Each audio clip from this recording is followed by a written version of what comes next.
అస్మద్గురుభ్యో నమః.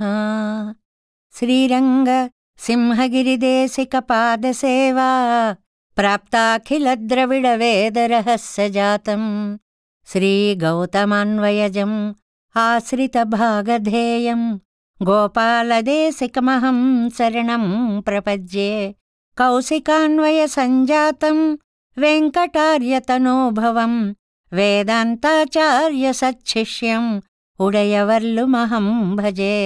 శ్రీమద్వేంకటరంగార్యశిష్యం సచ్చిష్యసేవధిం శ్రీలక్ష్మణార్యవిబుధం సంశ్రయే ధీవిదీప్తయే. ఓమస్మద్గురుభ్యో నమః. ప్రియ భగవద్బంధువులారా, నమ్మాళ్వార్లు ఈ నామం వింటేనే మనస్సు ఆనంద తరంగితమవుతుంది. యద్గో సహస్రమపహంతే తమాంసి పుంసాం నారాయణో వసతి యత్ర సశంఖచక్రః యన్మండలం శృతిగతం ప్రణమంతి విప్రాః తస్మై నమో వకుళభూషణ భాస్కరాయ. నమ్మాళ్వార్లని సూర్యభగవానుడితోటి పోలుస్తారండి. సూర్యభగవానుడికి 1000 కిరణాలు ఉంటాయి. ఈ 1000 కిరణాలతోటి ప్రపంచమంతా నిండినటువంటి అంధకారాన్ని, బయట కనిపించే అంధకారాన్నంతటనే దూరం చేయగలుగుతాడు సూర్యభగవానుడు. కాని మన నమ్మాళ్వార్లు ఉన్నారే, యద్గో సహస్రమపహంతే తమాంసి పుంసాం. ఈయనక్కూడా ఒక సూర్యభగవానుడిగా ఈయన మనం పోల్చినప్పుడు ఈయనకు కూడా గో సహస్రం. గో అనే పదానికి 2 అర్థాలున్నాయండి. ఒకటి కిరణము అని అర్థం, రెండవది వాక్కు అనేటువంటిది. ఇంకా చాలా అర్థాలున్నాయనుకోండి. ఈయన దగ్గర పాసుర సహస్రాలు, 1000 పాసురాలు అనేటువంటివి ఉన్నాయి. వీటితోటి సూర్యుడు కూడా పోగొట్టలేని మనలో లోపల దాగి ఉన్న అంతర్గతమైన అజ్ఞానము అనేటువంటి చీకటిని పోగొట్టగలిగినటువంటి వకుళభూషణ భాస్కరులు. ఎంత అందమైన నామము! నమ్మాళ్వార్లను చూసి ఎంతో ఆనందించినటువంటి పెరుమాళ్ళు వారి మెడలో చక్కటి పొగడపు మాలని వేశారటండి. అది రోజురోజుకీ తన పరిమళాలను పెంచుతూ పోయేటువంటి ఒక అద్భుతమైన పుష్పం. అలాగే నమ్మాళ్వార్ల యొక్క పాసురాలు కూడా చదివిన కొద్దీ దివ్యానందాన్ని మనకి అందిస్తూ ఉంటాయి. అలాంటి నమ్మాళ్వార్లు అనుగ్రహించినటువంటి తిరువాయిమొഴി దివ్య ప్రబంధంలో మనం 4వ పత్తులోకి ప్రవేశించి 4 పాసురాలను పూర్తి చేసుకుని 5వ పాసురంలో ప్రవేశించాం. ఈ తిరువాయిమొഴి మనం ఎన్నోసార్లు చెప్పుకున్నాం. 10 పదుల సారం, ఒక్కొక్క 10లో 100 పాసురాలు ఉంటాయి అని. ఇందులో మొట్టమొదటి 100 పాసురాలలో పరత్వం గురించి చెప్పారండి. అంటే భగవంతుడు 5 రూపాలుగా ఉంటాడు. పర, వ్యూహ, విభవ, అంతర్యామి, అర్చావతారంగా ఉంటాడు అని. మన సిద్ధాంతం యొక్క వైభవం ప్రకారము ఆచార్య రూపంగా కూడా వస్తాడు అనే విశేషణం కూడా ఒకటి ఉందన్నమాట. ఇందులో మొదటి 100 పాసురాల వల్ల పరత్వం చెప్పబడింది. రెండవ 100 పాసురాల వల్ల కారణత్వం చెప్పబడింది. ఇంకా 3వ 10 వ్యాపకత్వాన్ని చెప్తోంది. ఈ 3 పదులు మనం పూర్తి చేసుకున్నాం. ఇప్పుడు 4వ 10లో నియంతృత్వాన్ని చెప్తోంది. ఒక నియంత, ఒక పాలన సామర్థ్యము కలిగినటువంటి మహనీయుని యొక్క స్థితిని వర్ణిస్తుంది ఈ 4వ 10. ఇందులో మనం 5వ పాసురంలోకి ప్రవేశించాం. ముందుగా పాసురాన్ని అనుసంధానం చేసుకుందాం. పణిమిన్ తిరుఅరుళ్ ఎన్నుం అంసేద పైంపూం పళ్ళి అణిమెన్ కుழலார் இன்பக்கலவி அமுது உண்டார் துணை முன்பு நாள பல் ஏழையர் தாம் இழிப்பச் செல்வர் மணிமின்னுமேனே நம்மாயவன் పేరు సొల్లి వాజ్మినో. ఈ పాసురంలోనండి నమ్ మాయవన్ పేరు సొల్లి, మన మాయావి అయినటువంటి ఆ శ్రీకృష్ణ పరమాత్మ యొక్క నామాన్ని చెప్పండి. నామ సంకీర్తన వైభవాన్ని చెప్పేటువంటి పాసురంగా దీన్ని చెప్తారండి. భగవంతునికి అనేక నామాలున్నాయి. ఆ సహస్రనామాలన్నీ చెప్పలేకపోయినా ఒక్క పేరు సొల్లి, ఒక్క పేరు చెప్పినా చాలండి. వాజ్మినో, మీరు ఉజ్జీవిస్తారు అనేటువంటి దాన్ని పాసురంలో చెప్పారు. దీనికి యథాశక్తి మనం ప్రతి పదార్థాన్ని చెప్పుకుని వ్యాఖ్యానంలో ప్రవేశిద్దాం. అం శీతం పై పూంబళ్ళి, ఒక శయనాగారంలో ఉన్నటువంటి పక్కని వర్ణిస్తున్నారండి ఇందులో. ఇది కొంచెం ముందు శృంగారాత్మకంగా కనిపిస్తుంది మాటల్లో, కానీ దాని అర్థాన్ని తెలుసుకున్న తరువాత ఇది ఎలాగా భగవదంకితంగా మనం అర్థం చెప్పుకోవాలి అనేది తెలుస్తుంది. ఒక పడక, ఒక పక్క, అది ఎలా ఉంది? అందంగా ఉంది. శీతం, చల్లగా ఉంది. పై, విశాలంగా ఉంది. పూంపళ్ళి, పుష్పాలు జల్లబడి ఉన్నాయి. అంటే మామూలుగా మనకి పంచశయనము అంటారండి. పక్కకి 5 లక్షణాలు ఉండాలి అని మనం తిరుప్పావైలో మెత్తన్న పంచశయనత్తిన్ మేలేరి అనే పాసుర వ్యాఖ్యానంలో చెప్పుకున్నాం. అది తెల్లగా ఉండడమా, విశాలంగా ఉండడమా, మెత్తగా ఉండడమా, చల్లగా ఉండడమా, పూలు అలంకారభరితమై ఉండడమా, ఇలాంటి లక్షణాలన్నీ కూడా చెప్పినట్లుగా అక్కడ అర్ధపంచక జ్ఞానము అనే విశేషార్థాన్ని చెప్పుకున్నామనుకోండి. ఇక్కడకు వచ్చేటప్పటికి ముందుగా ఐశ్వర్యం ఎలాగ అస్థిరమో అలాగే సుందరాంగులుంటారే అందమైన స్త్రీలు, వాళ్ల యొక్క ఆలింగనాదులు కూడా అస్థిరాలే. అంటే కామసుఖాలు కూడా లోకంలో అస్థిరాలే. అవి జీవితాన్ని దుఃఖమయం చేస్తాయి. తాత్కాలిక సుఖాన్ని ఇస్తూనే శరీరాన్ని అనారోగ్యపాలు చేస్తాయి. వాటిని వదిలిపెట్టి స్థిరమైనటువంటి పెరుమాళ్లను ఆశ్రయించండి అని చెప్పడానికి ఆ స్త్రీలు, ఆ పురుషులు, వారి మధ్య ఉండేటువంటి సంబంధము, దాన్ని ఈ పాసురంలో ముందు పాదాలలో వర్ణిస్తున్నారు. ఒక అందమైన పక్క, అది అందంగా ఉంది. శీతం, చల్లగా ఉంది. పై, విశాలంగా ఉంది. పూంపళ్ళి, చక్కటి పువ్వులు జల్లి పరిమళాలతో నిండి ఉంది. అక్కడికిట ఈ చక్రవర్తిని ప్రియురాండ్రందరూ ఆహ్వానిస్తున్నారటండి. ఏమని ఆహ్వానిస్తున్నారు? తిరువరుళ్ పణిమిన్, దయచేయండి, దయచేయండి, కృప చేయండి, కృప చేయండి. ఎన్నం, రండి రండి రండి, మా భాగ్య విశేషం చేత మా ఇంటికి వచ్చారు, రండి ఎన్నం అని వాళ్ళు ప్రార్థిస్తే, అని మెన్ కుజలార్, ఆ ప్రార్థించే వాళ్ళని వర్ణిస్తున్నారు. ఎలాంటి వాళ్ళు? చాలా అందమైనటువంటి కొప్పులు, కేశపాశాలు కలిగినటువంటి వాళ్ళు. అంటే ఎన్నో రకాలుగా ఆ కేశాన్ని అలంకరించుకున్నటువంటి సుందరీమణులు అన్నమాట. వాళ్లతో ఇన్బక్కలవియముదు, కలవడమే ఒక అమృతం అనుకుంటారటండి ఈ రాజులందరూ కూడా. ఇటువంటి ప్రియురాలతో కూడమే నా జన్మకి చరితార్థము అని అనుకుంటారటండి. అది ఉండార్, అలా అనుభవించారు కూడా వారు. ఎవరండి వాళ్ళు? చక్రవర్తులు ఎంతోమంది. అలాంటి వాళ్ల పరిస్థితి, ఒకప్పుడు స్త్రీలు ఆహ్వానిస్తే ఆనందరసంలో ఓలలాడిన వాళ్ళు. వాళ్ళిప్పుడెలా ఉన్నారండి?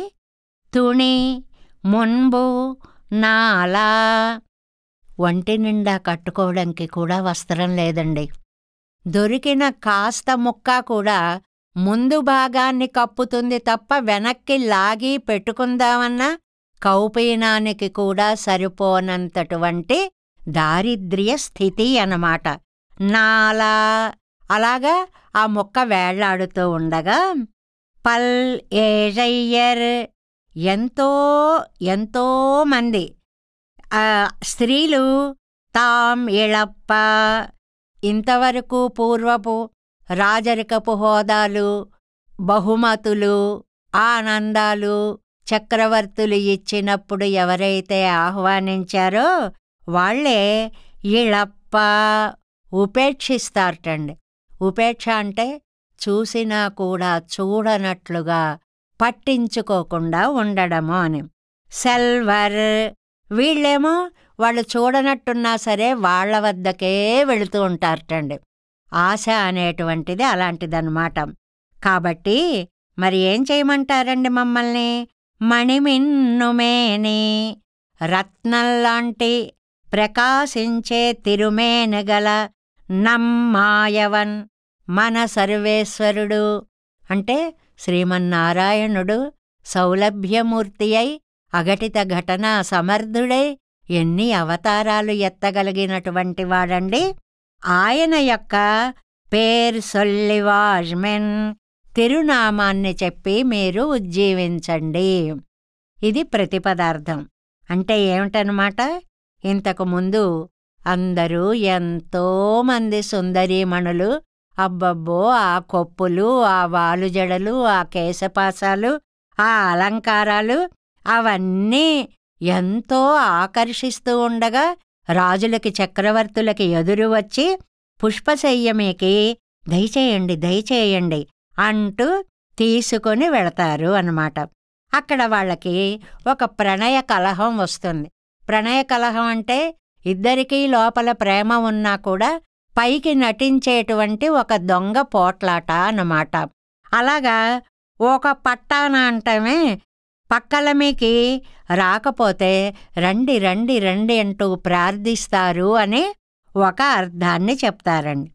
అలాంటి ప్రియురాళ్లే ఆ రాజుకి రాజ్యమే పోతే, ఆ రాజుకి సంపదలే పోతే, ఆ రాజుకి మొత్తం ఐశ్వర్యం అంతా తుడిచిపెట్టుకుపోతే, కట్టుకోవడానికి కూడా వస్త్రం లేని దైన్యస్థితి వస్తే, పాపము చిన్న బట్టని ఏదో అడ్డు పెట్టుకుని వచ్చేటువంటి హీనస్థితిలో పడిపోతే వాడి మొహం కూడా చూడరటండి వీళ్ళు. ఈయనేమనుకుంటాడు, ఒకప్పుడంతగా ప్రేమించారు కదా, ఇప్పుడు చూడకపోవడం కాదు, పాపం పనిలో ఉన్నట్టున్నారు, పాపం నన్ను చూసినట్లేరు, ఇలా ఏవో భ్రమ పడుతూ ఉంటాడనమాట. వాళ్ల వెనకాల పడుతూ ఉంటాడు ఈ రాజు.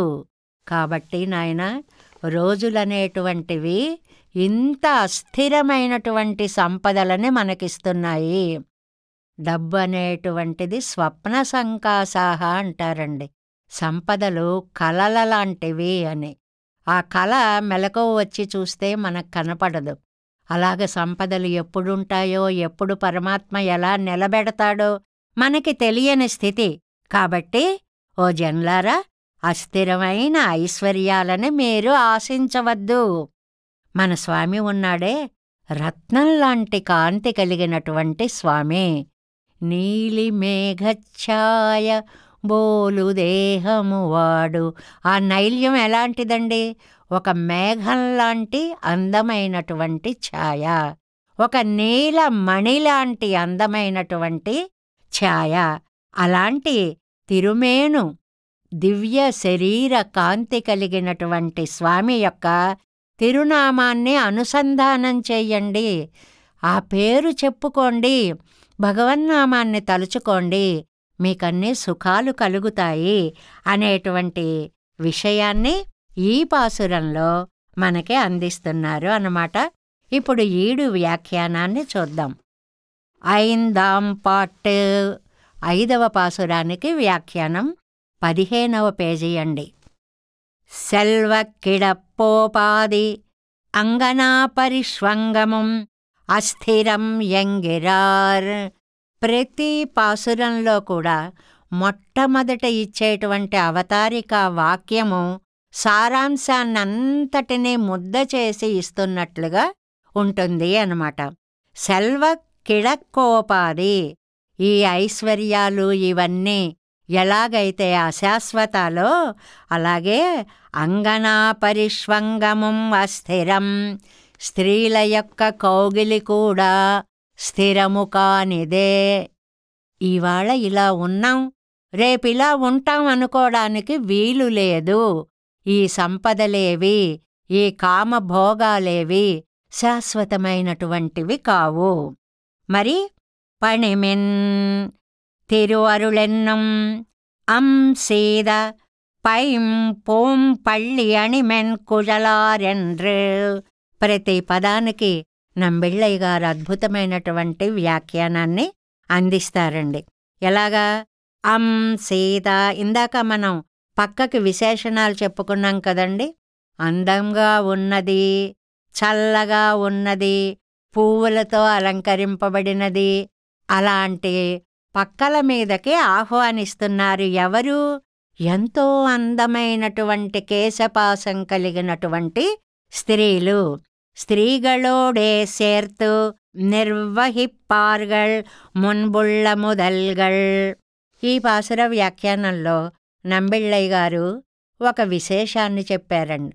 ఏమిటి అంటే, రాజులని స్త్రీలు ఎదురు వెళ్ళి తమ అందంతో ఆకర్షించి రండి రండి అంటూ ఆహ్వానించి పక్కలపైకి తీసుకువస్తారు.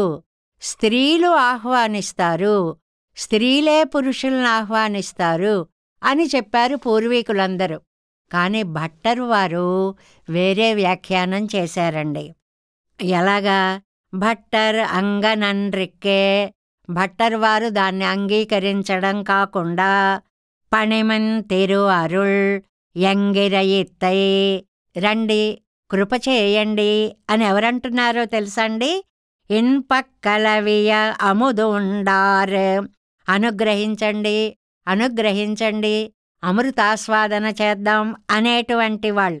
ఎంగిర అవర్గళోడే సేరత్ అరుళిచ్చైవర్, పురుషులే స్త్రీలని అలా ఆహ్వానిస్తున్నారు.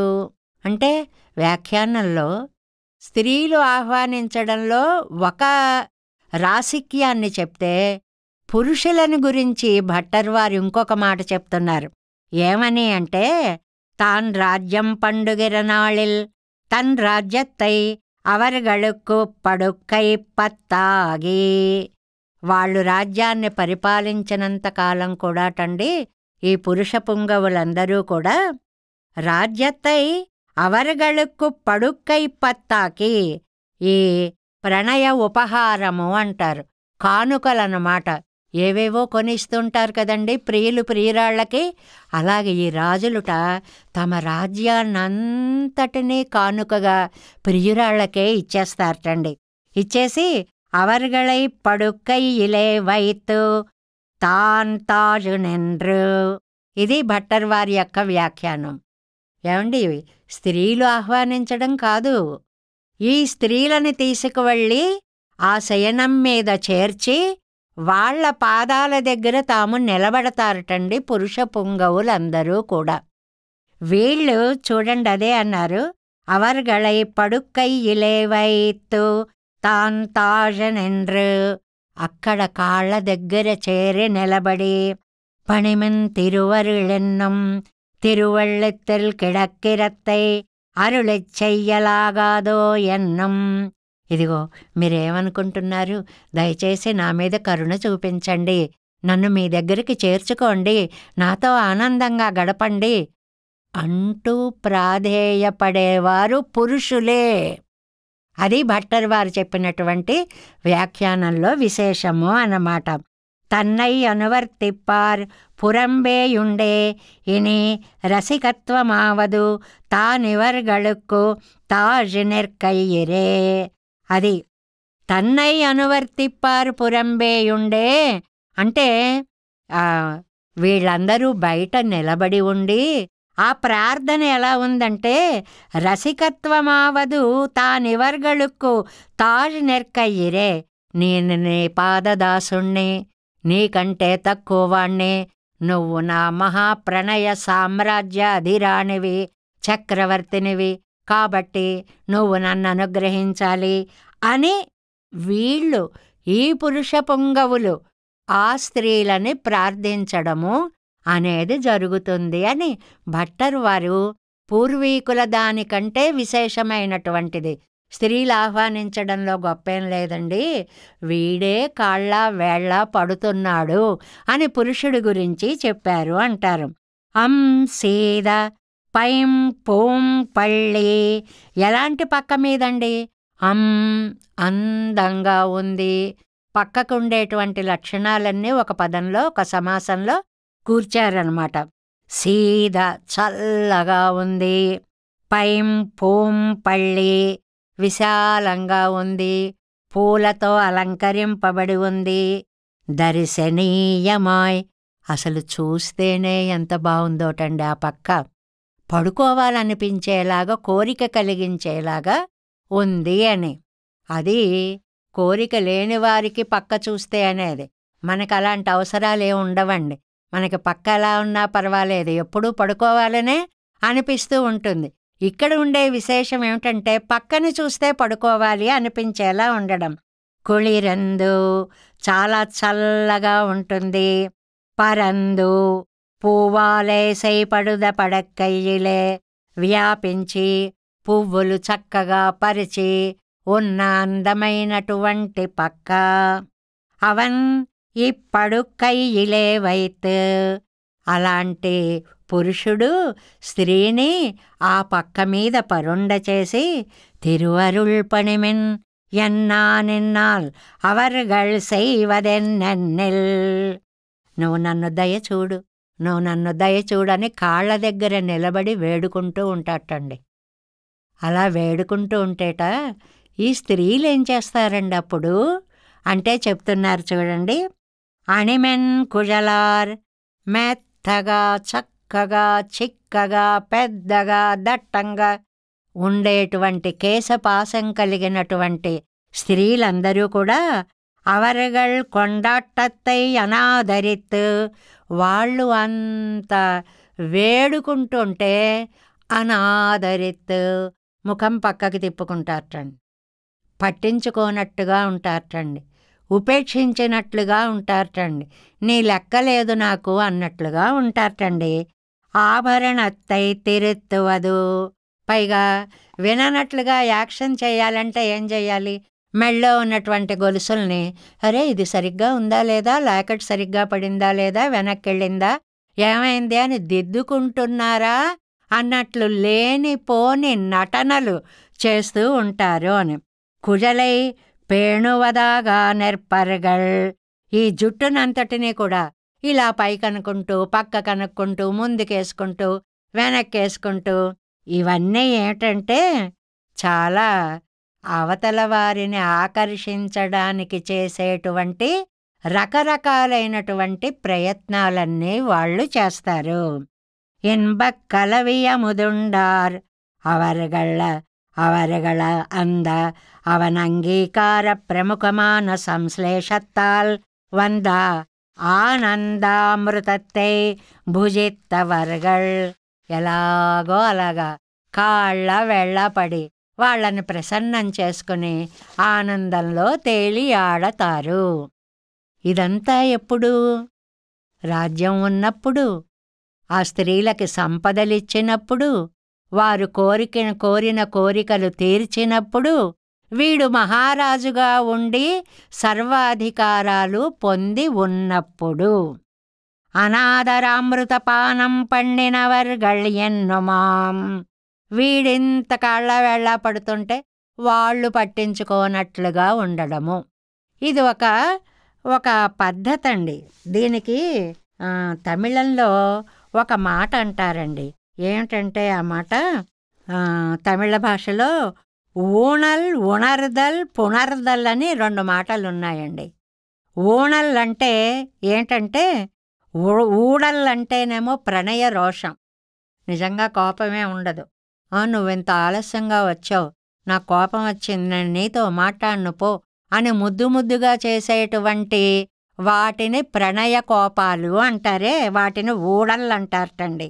ముందు ప్రణయ కోపాన్ని తెచ్చుకుంటే ఇంక వాడేమైపోతాడు, ఆహా ఇంత కోపంగా ఉన్నావా నువ్వు, చూడు చూడు ఇంకెప్పుడూ చెయ్యను ఈ తప్పు, నన్ను క్షమించు క్షమించు అంటూ ఏదో మహాపరాధం చేసిన వాళ్ళలాగా కాళ్ళ వేళ్ళ పడిపోతాడు. అది ఉణర్దలన్నమాట. ఆ ఉణర్దలంటే నేనెందుకు పనికిరాను వాడిని, అయ్యో నిన్నెంత బాధ పెట్టేశాను, నన్ను క్షమించు అలాగా మాట్లాడేవాడనమాట. ఈ బ్రతిమాలడం అయిన తర్వాత ప్రణయ కోపం తగ్గాక పునర్దల్ అప్పుడు కలుస్తారు. ఆ కలిసినప్పుడు కోపం తీరిన కలయిక కాబట్టి మరింత ఆనందంగా ఉంటుంది అని. అంటే సుందరాంగుల యొక్క నిర్లక్ష్యము కూడా, ప్రణయ కోపము కూడా ఈ మహారాజులకి చక్రవర్తులకి, ఒక ప్రియుడికి ఒక విటునికి కూడా దివ్య ఆనందాన్ని కలిగిస్తుంది అనేటువంటిది. ఇదంతా పూర్వార్ధము అన్నమాట. అంటే తాను చక్రవర్తిగా ఉండాలి, చేతిలో సంపదలుండాలి, ప్రియురాండ్రు ఉండాలి, వాళ్ళని తీసుకురావాలి, వాళ్ళని బతిమాలాలి, వాళ్ళకి అవిస్తాననాలి, ఇన్ని రకాలుగా తన వెలుగుతున్నటువంటి కాలంలో జరిగేటువంటి పని అన్నమాట ఇది. అప్పుట అల్లి మలర్మగళ్ భోగమయక్కు కళై అనుకరిక్కిరార్గళిరే. ఇది నంబిళ్ళయ్య గారి సరసోక్తండి. వీళ్ళిద్దరూ అనుకుంటారట, మేము సాక్షాత్తు లక్ష్మీనారాయణులము. నారాయణుడు ఏం చేస్తాడండి, తదింగిత పరాధీన అన్నారు కదండి కూరేసులు, అమ్మని స్తోత్రం చేస్తూ. అంటే భట్టర్ వారు కూడా అన్నారు, యద్ భ్రూభంగా ప్రమాణం స్థిరచర రచన తారతమ్యే మురారేహే అని. ఆవిడ కంటి ఆ కనుబొమల యొక్క హెచ్చు తగ్గులని బట్టి, కదలికలని బట్టి ఆయన ఈ లోకాన్నంతటినీ కూడా సృష్టిస్తూ ఉంటాడు అన్నట్లుగా ఈ ప్రియుడు అనుకుంటాట, నేనింత గొప్పవాణ్ణి, నా ప్రియురాలి యొక్క ఆజ్ఞ ప్రకారం చేస్తున్నాను అని ఈయన అనుకుంటాడు. ఆవిడ నేనేదో మహాలక్ష్మి స్థానంలో ఉన్నాను. వీళ్ళు ఉన్నవాళ్ళు విటుడు ప్రియురాలు. వీళ్ళకి ఇంతింత అనుకరణ అంటే ఏ ఆండాళ్ళో గోపికలను అనుకరించింది అనో, ఏ నమ్మాళ్ళ వారిలో నాయకీభావాన్ని అలాంటి ఉచ్చస్థితులు కాదండి ఇక్కడ. మేమిద్దరం కూడా లక్ష్మీనారాయణుల వంటి వారము అని అనుకరణకి ప్రాధాన్యాన్నిస్తూ జీవితాన్ని గడుపుతారు అనేటువంటి విషయాన్ని ఇక్కడ మనకి చెప్తారు. తర్వాత ఏమైందో మనం తర్వాతి ఎపిసోడ్లో తెలుసుకుందాం. జై శ్రీమన్నారాయణ.